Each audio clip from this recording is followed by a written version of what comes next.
I tested 7 old Appalachian survival tricks and I am sorting them plain. Works with caveats, or does not work, based on what happens out there, not how good the story sounds. One familiar move is a bad thing to trust when you are cold, wet, and lost. We will get to it.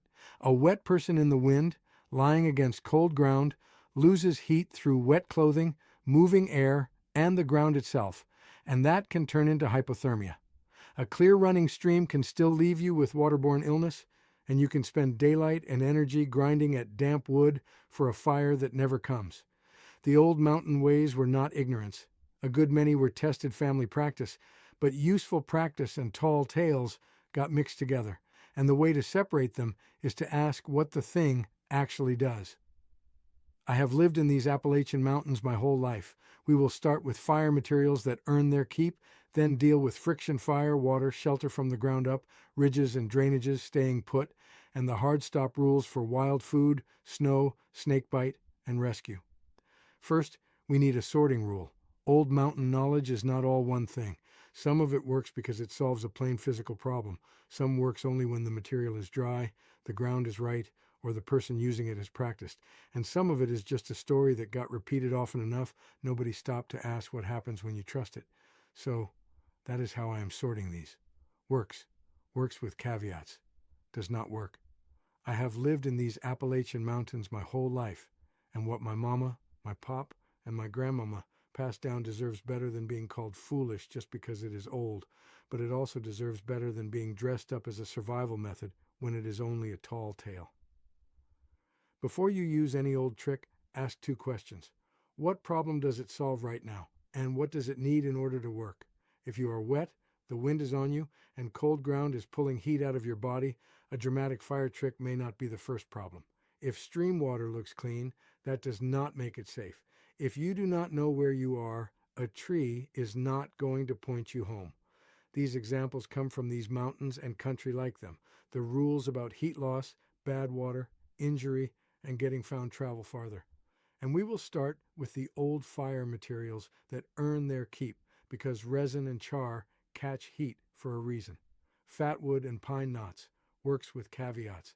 That resin-saturated pine wood catches flame readily when it is dry because the resin in it burns.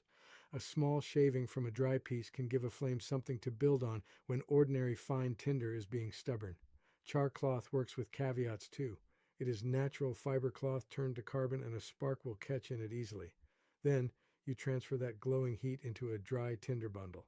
Humble little material, does a useful job. But hear the condition before you trust either one. Fatwood, char cloth, your hands and the tinder bundle have to stay dry. Soaked char cloth, wet fingers, or a fire site saturated through will leave you watching a spark die in wet fibers.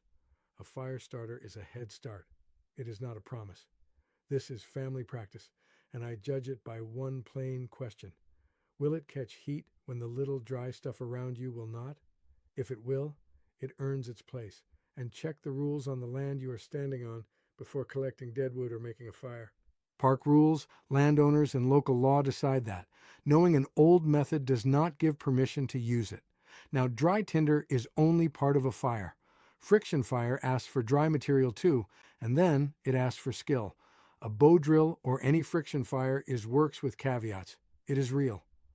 I have lived in these mountains all my life, and I will not call a thing foolish just because it takes practice. But possible and dependable are 2 different words. People watch somebody make an ember with a bow drill once, then figure the woods will give it to them when they need it. Wet Appalachian weather has a way of correcting that notion. Friction fire needs dry, suitably matched wood, steady technique, and enough practice to make an ember and keep it alive long enough to reach tinder. Damp wood fights you at every part of that job. And before you start grinding away, remember what the failure costs. Repeated attempts in rain or high humidity burn daylight and energy while you stay exposed. You can end up with sore hands, wet clothes, and no fire at all. So put dry prepared tinder and a dependable ignition source ahead of friction. If your materials are damp and you are cold, stop treating that drill as the first answer. Shelter and dry insulation may be the wiser work, because wet weather can defeat even fatwood and char cloth when the tinder bundle, your hands, and the fire site are soaked. That problem needs a different kind of judgment. Fatwood and char cloth still work with caveats when it is wet. The resin in fatwood will catch heat, and char cloth will take a spark, but neither one can carry a fire through a soaked tinder bundle. Wet hands, rain on your bundle, and a fire site slick with water can leave you holding a good spark with nowhere for it to go. And fire making in wet weather has a clock on it. Every failed try keeps you exposed, burns your energy, and uses up daylight without giving you a usable fire. A spark is not a fire. A fire is only useful once it is established enough to do its job. So protect your dry material first. Keep the inner tinder dry. If you have fatwood or char cloth, treat it as a head start, not a promise. And if the attempt is going nowhere, quit pouring effort into that bucket with the bottom out. Get yourself out of the wind, get insulation under you, and stop becoming colder for the sake of one stubborn flame. Water has a similar trick to it. It can look cleaner after you strain it, while the part that can make you sick is still there. A bandana, a piece of cloth, a coffee filter, any of them can strain out grit and make stream water look a sight better. That works with caveats. It is for sediment, nothing more, because clear water can still carry what you cannot see. Upstream wildlife, livestock, sewage, floodwater. Moving water is not a safety test. I was taught plenty that was useful in my family, but the clear stream rule is a story people tell, and I will not pass it on as safe. Cloth-filtered water can look clean and still lead to waterborne illness.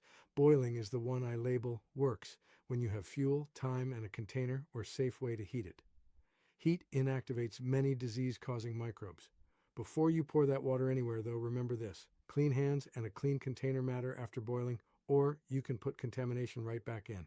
If you carry a stove, filter, shelter, and GPS, good. That is sound planning, and you may never need to make do this way.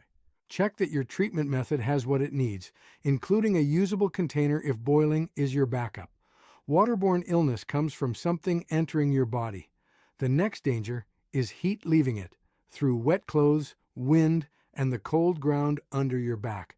Works with caveats, a debris shelter, and the insulation beneath you. Hypothermia risk rises when you are wet, exposed to wind, and lying against cold ground. Evaporation pulls heat from wet clothing, convection carries it away in moving air, and conduction draws it into the ground. A debris shelter reduces wind and wetting, but it does not create heat. Before building overhead cover, choose ground away from flooding and heavy wind, then put dry insulating material between your body and the earth. A roof over cold, wet ground can still leave you losing heat, while thin insulation can fail beneath you. The shelter takes work, and it can fail if the site floods, wind reaches through, or the ground stays wet. Staying dry beats trying to feel brave. I can tough it out without shelter. That is conditional. If you are dry, active, and near safety, maybe. Once you are cold, wet, confused, or unable to walk, shelter and dry ground insulation are urgent. Get real medical help or call for rescue if hypothermia is worsening, you are confused, or you cannot walk. My family taught me to solve the heat loss problem first, not build a pretty little house, and leaving that shelter on a bad guess can take you farther from roads and rescue access. So the next question is what the land can actually tell you. Works with caveats. Read the ridges and drainages. Do not read the moss. I have lived in these Appalachian mountains my whole life, and moss is not a compass. Moss grows where shade, moisture, and the little conditions around a tree suit it. It can tell you a spot stays damp. It cannot tell you north well enough to stake your way out on it. Before choosing a direction, understand the harm in getting that wrong.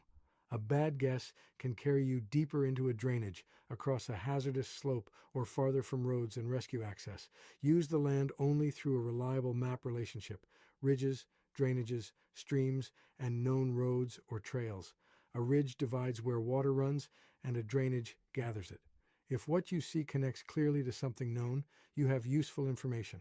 Fog, darkness, heavily logged ground, road cuts, and featureless country weaken those clues. And if this feels too regional, that is fair. These examples fit Appalachia and similar eastern mountains. The wider rule is to trust mapped relationships, not one sign on one tree. If you cannot make that connection, stop turning uncertainty into a long walk. The next navigation skill is knowing when staying put, sheltering, and signaling is safer. Works with caveats: staying put and signaling. When you are truly lost and you do not know a safe way back, Walking just to feel like you are doing something can make a bad situation wider.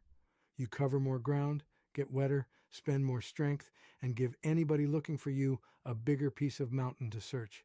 Staying put is work. Find a safe place. Get out of the wind and wet as best you can. Make yourself easy to see and signal. That keeps you tied to one place instead of drifting farther from a road or trail. But hear the caveat before you settle in. Staying put is safer only when the place itself is safe enough to stay. Do not make your shelter where water is rising, under something that may fall, or where wind and cold are working on you harder than you can manage. If the site is becoming unsafe, the plan has changed. And if you can plainly see a known trailhead, road, or shelter, and you can get there safely without guessing, controlled movement may be the better choice. There is no prize for making rescue harder. Calling for help is often the right call, especially with snakebite, hypothermia, water sickness, or near a road or trailhead. Being certain you know the way can also get folks in trouble with wild food. A plant can look familiar long after the woods stop looking familiar. Wild food works with caveats. Strong caveats. There are a few things in these mountains I can identify with complete confidence where I live. I'm not going to name them here as if a short list makes a field guide, because a plant that looks right in one patch of woods can have a look-alike somewhere else, and even familiar foods need local species verification. Foraging danger is not only a plainly poisonous plant. A mistaken plant can bring on vomiting, trouble with the nerves, liver injury, or harm that shows up later after you have already decided you got away with it. That does not put food in you. It leaves you weaker, and it may leave you needing help. So my rule, handed down and kept plain, is this. If I cannot name it with complete confidence, it is not food. Hunger does not improve identification. It just makes a bad guess feel reasonable. And if you do not trust wild food segments, you are right to be careful. If you cannot identify a wild food with absolute certainty, leave it alone. For severe vomiting after risky food, get real medical help. Do not try to tough it out. There are old remedies people reach for when cold or hurt that deserve an even harder no. Snow and snakebite are where a familiar story can make the trouble worse. Eating snow for water does not work. Your body has to melt that snow and warm it, and that heat comes out of you. When you are already cold, that can push hypothermia along instead of solving your thirst. Snow and ice are not an efficient way to hydrate when your core temperature is dropping. Leave them alone. And cutting or sucking a snakebite does not work. Somebody may say, "We used to do that." I believe people did. It still does not reliably remove venom, and the cutting can add tissue injury while suction wastes time. Ice does not fix it.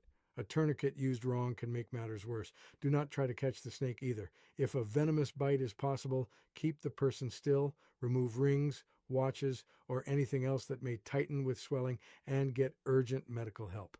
Do not walk them a long way if rescue can come to you. Same hard line for worsening hypothermia, confusion, inability to walk, or severe vomiting after risky water or food.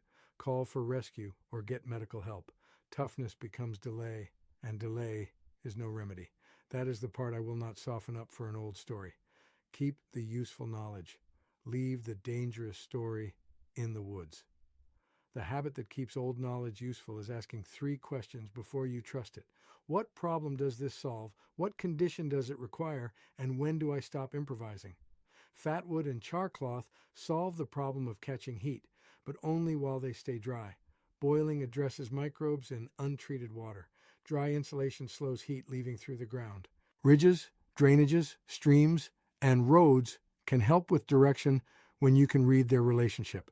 Staying put and signaling can keep a lost person from walking farther into trouble. And the same test exposes the bad stories. Clear water can still carry illness. A roof does not insulate your back from cold ground. Moss is not a compass. Eating snow spends body heat, and a snake bite is not repaired with a knife or suction. Use a stove, filter, shelter, GPS, and a way to call for help when you have them. Improvisation is the backup, not a contest.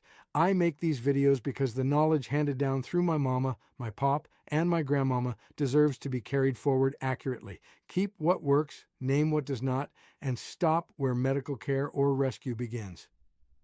The next problem is at home. Which Appalachian grandma tricks still save money and which only make more work?